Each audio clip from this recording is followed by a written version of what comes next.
Hi there, this is Self-Critical Automaton, and this is episode 20 of my Let's Play of Resident Evil 4. So, it's been about 2-3 weeks since I last recorded an episode due to serious technical issues, so forgive me if I'm a little bit out of practice. Without further ado, Luis Memo number 2. The first Castellan buried the last Plagas deep underground below the castle to hide their very existence. But when Salazar released the last Plagas, no one thought he could bring them back to life. Because when Salazar found them, they were all just fossilized remains. Again, I'd say again, it's not again. The sentence structure here is really awkward. I don't know if that's a translation artifact or what, but everyone knew that the parasitic organisms could not survive without hosts, that they could not sustain life on their own. But when Salazar and his men excavated the remains, it almost appeared as if the last Plagas were just waiting to be discovered so that they could resurrect. Several years later, inexplicable convulsions started occurring amongst the villagers who had helped with the excavation of the last Plagas. Then, one day all of a sudden, these villagers turned into violent savages. They later found out it was caused by the last Plagas. Although they appeared fossilized, they were able to survive long years by lying in a dormant state at the cellular level, remaining in a spore-like form. Apparently, during the excavation, the villagers inhaled the spores, and within their bodies the parasites became active again. This is how the last Plagas were resurrected. Even as I'm writing, the excavation of the last Plagas continues. God only knows how many of these Plagas have been resurrected, not to mention the countless number of Ganados that have been created. Their inhumane activity must be put to an end. If they are not stopped, people around the world could turn into victims of this crazy cult organization. So, I guess that explains how the infection got started in this community to begin with. Although I kind of find myself wondering if it's down to spores and things, why hasn't it just spread amongst all of them already then? Or why did it take a while to spread? I don't know. Because they seemed to have to go to quite a lot of effort to infect Leon to begin with. If it's as simple as spores, why couldn't they just, you know, make sure that they ended up in a spore sort of area, I guess.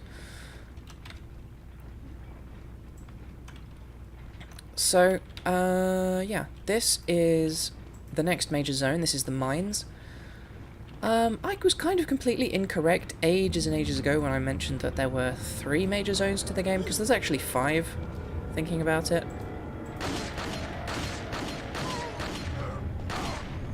These guys are all conveniently low level.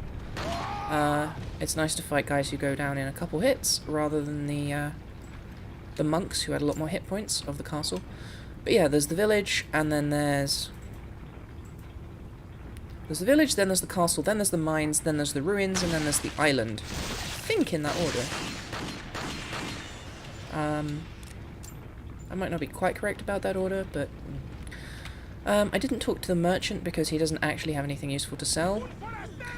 Or he doesn't have anything new to sell. He might actually have had some healing items, so maybe I should have had a quick word with him. Is he the last one? Yep. It's nice to see how much more effective this this gun is, essentially, now that it's leveled up a bit. Can I hit his hand? There we go. Fun little animation bug there as he snapped bolt upright and clipped through the floor. But, you know, sometimes you just got to rotate around a central point in your axis, causing you to pass through solid objects, you know? I'm pretty sure we've all felt like that at some point in our lives. It's just kind of human nature, I guess. Oh, hello. Why did he... Okay. So, I guess dynamite is a melee weapon to that guy. It's not clear what they're mining. I mean, the obvious indication is that they're mining up the last Plagas, the ancient fossilized parasites. But,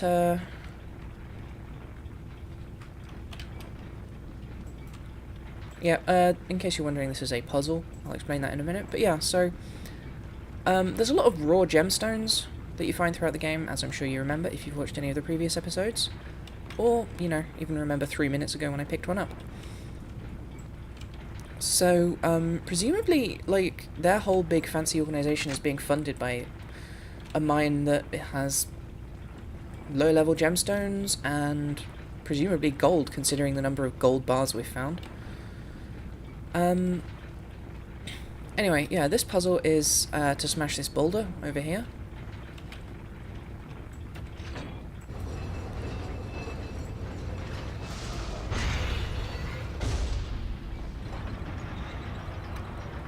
It's not the world's most complex puzzle, considering it's literally used dynamite on boulder, but yep. So yeah, you activate it once, that brings it over here, then you have to go trip the circuit breaker that I found a moment ago. Because these guys apparently actually do have safety standards down here. Yeah, so they are actually excavating the Plagas. Oh, no you don't. I'm wise to your tricks. Is he the only one?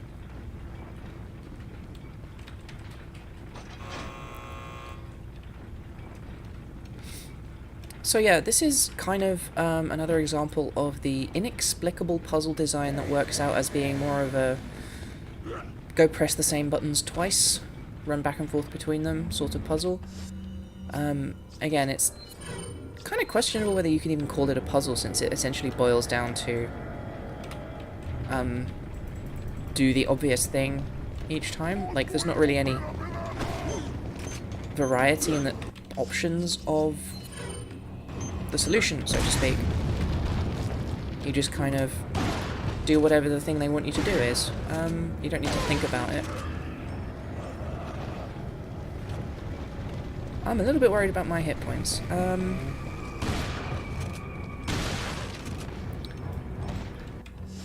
Do I? I don't have any grenades. I don't... Well, I do have some healing. Might as well top up. So yeah, the mine thrower is an incredibly clumsy weapon, but it does come in handy for mini-bosses like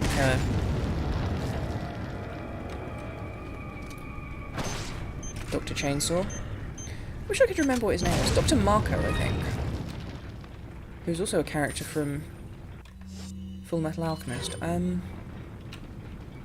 Ah no, I tell a lie, that's Dr. Maruo. Still, yeah, like a lot of the puzzles in this game, you just kind of press button, problem happens, press different button somewhere else, problem solved, go press first button again. The only exceptions, I think, have been the sliding tile puzzle. And that might have been the only one, apart from the shoot the wine bottle. So I guess there's two. Once again, use dynamite on boulder to solve problem. I don't think I'm missing anything here. Nope. So yeah, it's just kind of odd design decision. Very much they wanted to have puzzles, but they also didn't really put any actual puzzles into the game. So, one thing that's been bothering me, one thing that I wanted to talk about but didn't, essentially, is during the castle, is that I've kind of given the game some shit for not exactly... Oh hey, it's these guys. One thing I do like is that they actually have some variation in these particular monsters, at least. What with the first one just being ordinary. I guess the second two were just ordinary as well. But these two, one of them was wearing a BDSM mask for some reason, and one of them has like a bandito-style bandana, which is pretty cool. So yeah, this is a trick. Although, taking that easy method to wipe these guys out, which I believe only works on one of them.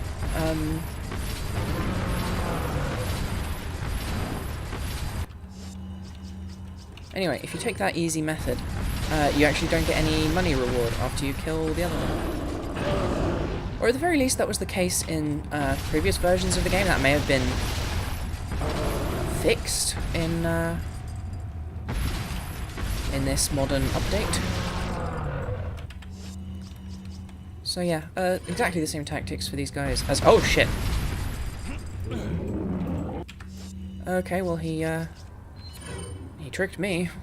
I'm not ashamed to say it, that was 100%. I fell for it. Yeah, so like the other ones, I need to make him bend over and show me his tentacle, so to speak.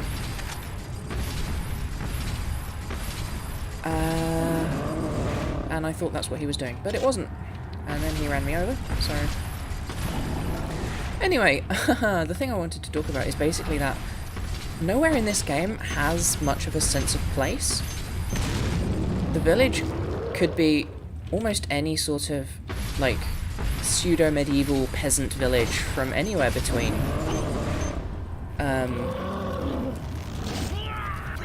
like 1600 to about 1915.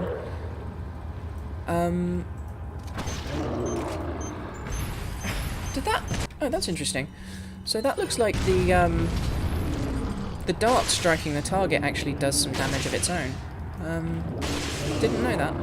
That might come in handy as knowledge later on. Just gonna reload everything while he struggles. Oh, he's back up again. Which means it's time to run the fuck away again. So yeah, as usual, these boss fights take the form of essentially playing round and round the mulberry bush, which... do Americans have that nursery rhyme? I don't know. I don't suppose it matters. Okay.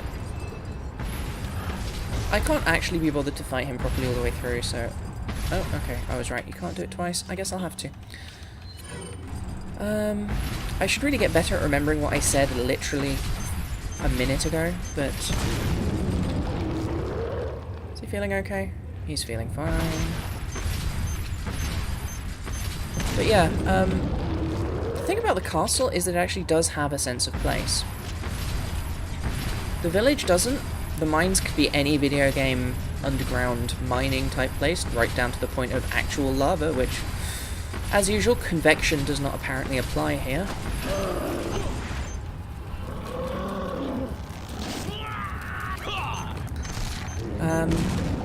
Of course, as an American, Leon does not hold with convection. It's much like Celsius, or the metric system in general, I suppose. Is Celsius technically a part of the metric system? I don't know. Oh, I failed to dodge that as well. I'm sure I pressed the buttons, but whatever. So yeah, yeah, I suppose, you know, convection is only a thing in the entire rest of the world that uses the metric system, so it's fine for him to be next to lava as long as he doesn't touch it. Maybe that's why that's the case in so many video games. So many American developers just being like, convection? Convection? I don't hold with any of that European nonsense.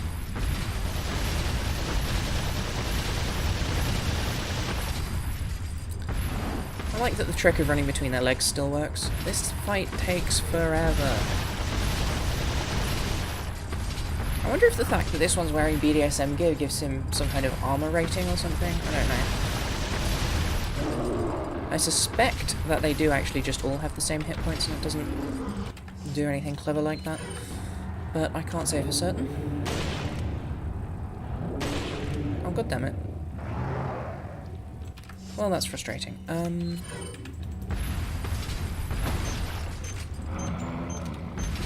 That's all my mine darts as well.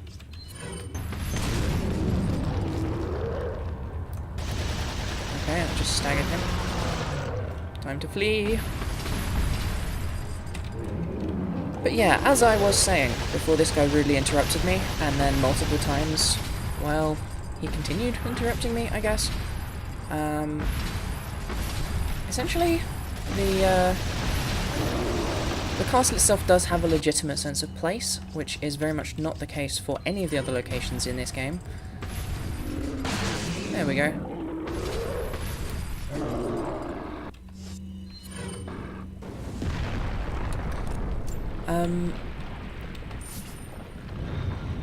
Because the castle does genuinely have a sense of sort of, you know, elaborate Rococo splendor, which feels self-consistent to an extent which the other places don't.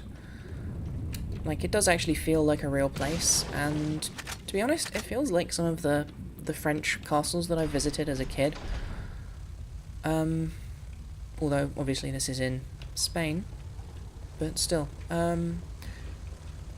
I feel like I should have given the game a little bit more credit, considering that I've been talking shit the entire time about how just generally inconsistent or generic its location designs are. So, you know, I want to see how many of these I can take out before they get close, because I don't like them. I do not respect them. They are a huge pain in my arse, really, actually. I do think these are one of the most irritating enemies in the games to fight. Much as you might imagine giant crickets to be in general. 2 lights shall shine up... Wait, what? 2 lights shall shine a light on a new path.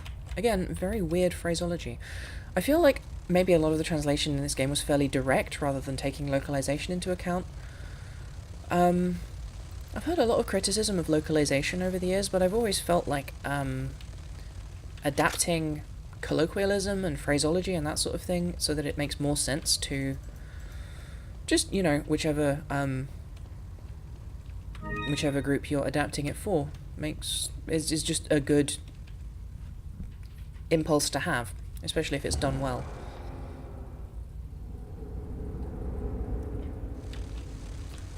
The great thing about this is I think I don't even need to actually aim it myself.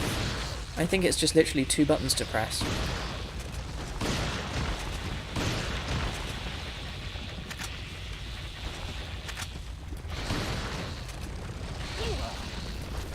Don't do it. Oh, come on.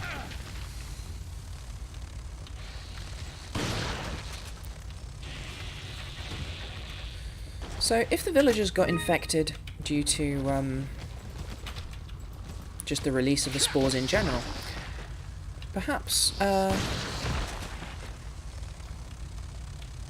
same is true of the Norvistadors. Perhaps the villagers got infected. Presumably, also some of that got in the lake. Some of that got in. Maybe ultimately only certain biologies are vulnerable. I don't see why humanity and crickets, I guess, or locusts or something, would be equally vulnerable, but I mean, generally, if something can affect a human, it should be more likely to affect other mammals than it should be to affect arthropods or amphibians. So, yeah, I mean, there's a lot of problems with the biology in this game. I could nitpick it forever, but I'm not going to, because... Oh, who am I kidding? I'm going to be nitpicking the biology in this game until I finish this game, really, aren't I? I only hit that one with 1 bullet.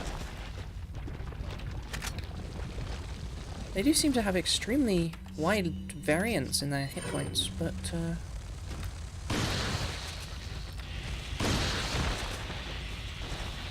Also, none of these ones seem to go invisible. I don't know what actually dictates whether or not they go invisible or whether they can. Whoa, fuck. 360 no-scope. I'm so glad that I actually got to do a 360 no-scope.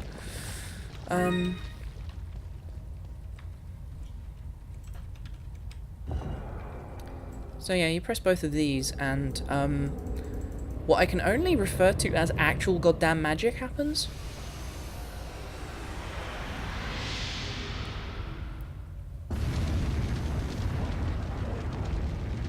because those two pale lights are apparently strong enough to shine on a mirror and literally melt a steel door.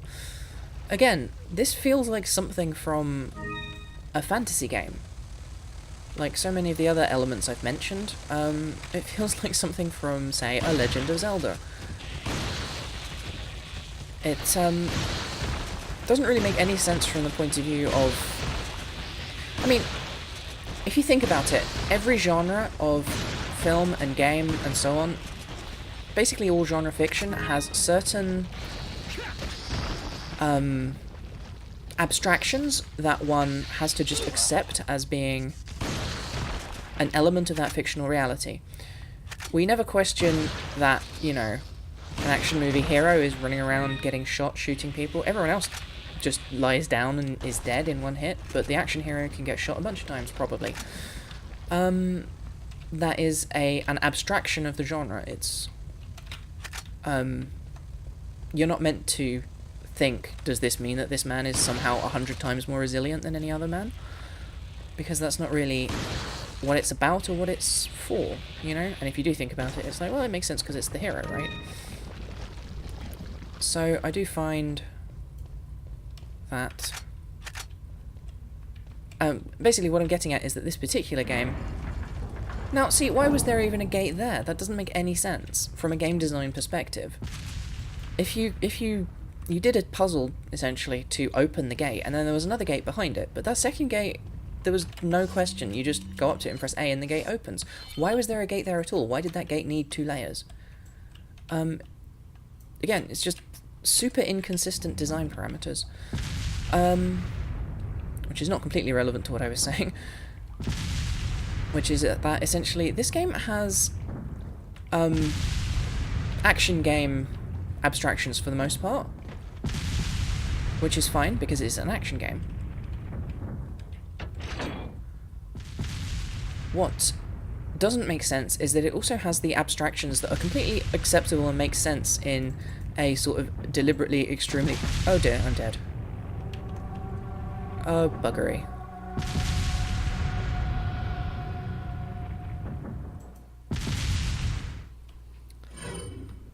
So hopefully that won't put me too far back, because there was a save point in the next room. Yep, here we go. So what happened there was that I essentially misread what the game was telling me. There are 3 crushers. You pull a lever that stops one of the crushers in the middle. I didn't realise it stopped the one in the middle. I just thought it changed the pattern by which they were smashing. Or at least I think that's essentially what happens. Yeah, that's what happens. The middle one just stops, so you pause in the middle, obviously.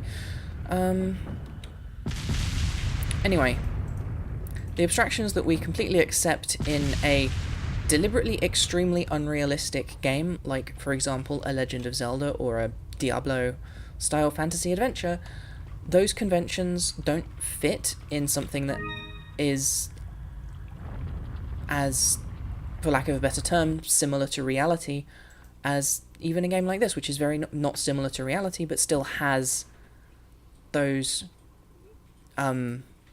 fictive parameters, I guess, to use a really wanky term. Anyway, so that is about that's about it for this week, or for today, I guess. So I'll catch you later. Or I guess I'll wait until after this cutscene, which was only a few seconds, so that's fine. I'll catch you later. Bye.